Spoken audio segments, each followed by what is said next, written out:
টাকা, এবং টাকার জন্য এত মরিয়ে হয়ে উঠছে, পাগল হয়ে গেছে। যেমন আজকের এই যে সরকার পতনের পরে বিভিন্ন জায়গায় শুনতেছেন যে অফিসাররা বেপরোয়া বেপরোয়া। তো এখন মানুষের টাকা কত দরকার? তুমি ব্যবসা বাণিজ্য করো, তুমি গায়ে খাটো, তুমি করো মানুষের কাছে জুলুম করিয়ে নিয়ে এইরকম, এটার শেষ কোথায়?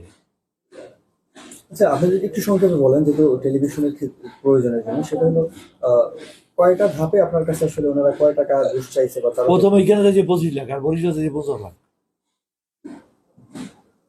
টাকা না দিলে? টাকা না দিলে ওই তারা যেরকম ট্যাক্স ধরছে এরকম ট্যাক্স ধরবে।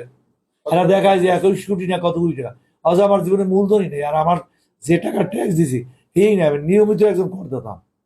আমি কয়েকবার আমি শ্রেষ্ঠ করদাতা হয়েছি বরিশালে, আমার ওয়াইফ হয়েছে, আমার মেয়ে হয়েছে।